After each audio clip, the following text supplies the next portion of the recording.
Alright, you hardcore camera geeks, well today I got a very special camera for you guys.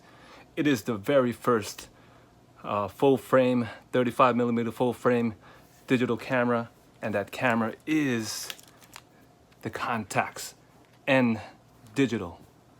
But because this is Camera Legend, I not only have one Contax Digital for you today, I got two Contax Digital cameras. Now where else are you gonna see two Contax Digital cameras? So if you are interested in rare cameras like these, take a moment and subscribe to the channel so that you'll always be notified when I post cameras like this, because you're not gonna find too many places with two Contax N Digitals, and this is why we are the Camera Legend channel. Okay, so let's get on with the cameras. From 2000 to 2002, this was my camera. This was my phone. Ladies and gentlemen, is the Contax N Digital, the world's first 35mm full frame digital SLR. So taking a look at the N Digital, the design is a little bit industrial, but to me kind of sexy looking. It looks like it means business. And the Contax N Digital is based on the Contax N1, which was their last 35mm film camera, and so it's based off that camera.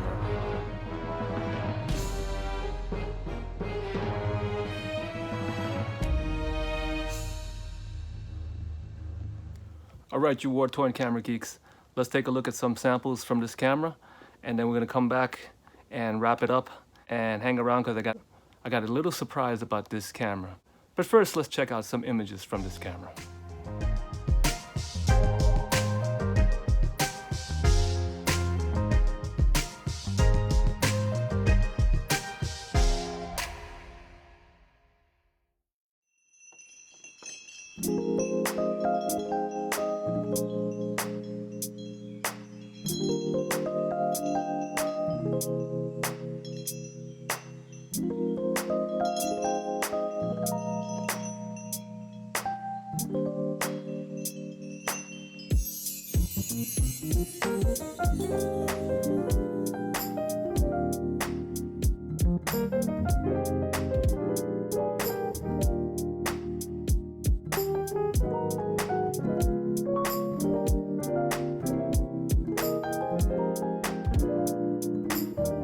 Alright, so what do you guys think? Not too bad for a camera that was introduced in the year 2000 and came to market in the year 2002, right? I want to give you my personal opinion. I love the images from this camera. A lot of it has to do with the lens, which is the 50mm 1.4 Zeiss N Contax N lens, as I mentioned before. But I think not enough credit is given to that 6-megapixel sensor. No, it was the first full frame sensor that was sold to the public, 35mm full frame, and they put it in this camera. The sensor was made by Philips in the Netherlands, and I really like the rendition of the sensor. It's kind of like soft, muted. It's kind of like soft colors, not accurate by today's camera standards, but very good for its time. And I would almost say that it gives almost a film-like images, to use that cliche, but in some ways I really believe that it does. But here's the thing that maybe some of you guys might disagree with me, but I believe that is due to several factors. Okay, one, of course, the Zeiss lenses, but two, the low megapixel, the 6-megapixel sensor, full frame sensor, because going back as far as, let's say 2003, 2004, when the digital cameras were coming out, like the Nikon D70, which I have also reviewed if you look up my videos, I used to have debates with my photo buddies and we would talk about how, because back then, I don't know if any of you remember, but back then there was still the prevailing thought that, oh, you can't top 35 millimeter film, man. 35 millimeter film is at least 20 to 30 megapixels. And they would always make that argument. And, I used to agree with that up until the year 2005, which when I got my Canon EOS 5D, the 12 megapixel original 5D classic.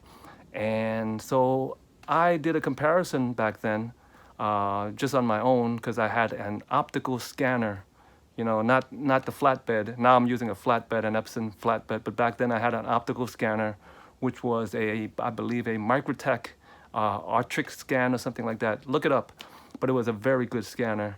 And so yeah, so I was scanning slides, and I was scanning film, obviously 35 millimeter film, and I was comparing it to my 5D, and I was like, something is baffling me. I was like, the 5D is giving me more detail for the most part. I mean, yeah, sometimes the film looks like it was there, but most of the time I was getting, more detailed images from the 5D, and there's a lot of factors to that, you know what I mean?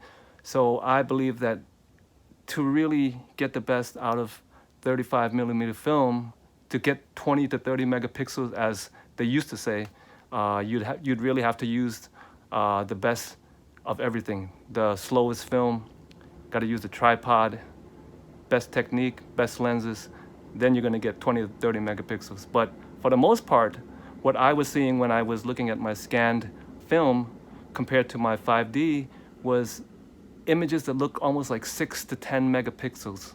So that's why I believe that this camera gives these images that, are very film-like to me. So that's what I really loved about this camera. All right, so now, if any of you guys are looking for this camera, okay, my best advice is forget it. First of all, they're very rare. They don't come up that often. Second thing is, when they do come up, they're very expensive, but prices have gone down. So they are now trending between, I would say, 500, because I got this one for 500 to maybe about $2,000. But, and here's the surprise. Now, as you can see, I only got one N Digital right now. I borrowed the other one from my friend to do the video in the beginning. But if any of you have read my 2014 review on this camera, I basically, what happened is in 2013, I borrowed the camera from my friend for a short time, just so I could make a review on it, like to write an article about it.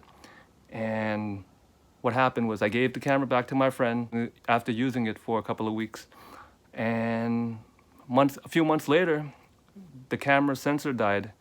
So I felt so bad for my friend, and I felt kind of guilty, but I mean, it wasn't my fault, and he knows, it's not my fault, right? But yeah, he knows it's not my fault, because he was using it, and it was fine. But then the sensor died, so I helped him arrange. I arranged to send it to Kyocera out in Japan, and it came back a couple of months later, unrepairable, because the sensor was dead. And here is the big surprise, you guys. I got this camera 5 months ago, and I took all those pictures that you just saw, and guess what? The sensor died on this one too. So now I'm stuck with a $500 paperweight, and there's nobody out there who repairs these cameras. Believe me, I've tried. I got in touch with Roger. Roger from Lens Rental. I don't know if you guys know him. I'm not quite sure how to pronounce his last name, but anyway, he's a nice guy, and he likes to do tear downs. If you know, he tears down lenses, cameras. So I actually asked him, hey, in an email, I have a Contax N Digital. You guys think you would like to tear it down and maybe see if you could fix it? And he politely declined to do it. So anyway, I'm stuck with pretty much a paperweight, but I got a buddy who might buy it off me, and I'm not sure yet. I might just keep it right now for now and see what happens. But the sensor is dead on this one too. The sad part is that everything else operates, but the sensor is dead. So if you happen to come across this camera, the chances are very, very likely that if you use it enough, the sensor is gonna die on you. Now, I don't wanna, blame Kyocera or Philips or whatever, okay? Because, you could expect that after 20 years, maybe a camera sensor would die. But what I will say is I've always said that the electronics in the Contax cameras are kind of brittle. The outside look like tough bodies and everything, but the insides are always kind of delicate. And a lot of people disagree with me, but I've seen it through experience, just like this one. So maybe they didn't choose the best sensor manufacturer, I don't know. Maybe it's the main board, who knows what it really is. But anyway, as you can see it now, I've experienced 2 Contax N Digitals with dead sensors. So if you if you choose to buy one, tread very carefully, because the chances are very, very likely that the sensor is going to die on it too. As I said, I don't want to blame Kyocera, but if you think about it, there are plenty of Nikons and Canons from that era, also with dead sensors, but a lot of them are still working, right? But then again, they also made a lot more of them than these cameras. So it's kind of, so you can make an argument, for or against, but my feeling and my experience has always been that Contax cameras are very nicely built, but the electronics in them are not very durable, okay? And don't hate me for saying that, because I am a Contax super fan. I'm holding a Contax N Digital right here, and not many people are holding that right now. So I am a Contax super fan, but at the same time, from my experience, their electronics are very, very delicate and not very durable. So tread very carefully if you're going to pick up one of these cameras, and by all means, do not spend $2,000 on these cameras. Maybe in 100 years it'll be worth that much, but in today's world, you can get a lot better cameras for your money, and plus it's probably almost impossible to find these in working condition anyway. So I hope you guys enjoyed this video. In some ways, it really was a waste of time, because not a lot of people will ever come across this camera, but this is the Camera Legend page, and I love you guys, and that's why I'm showing you this camera, so that you can see what it's like. And so take a moment and do a brother a favor and click on the subscribe and notification button, so that you'll always know when I post new videos. Now, I don't post that often, so every time I gain some new subscribers, they unsubscribe because they can't wait. But it doesn't hurt to have me on your list, right?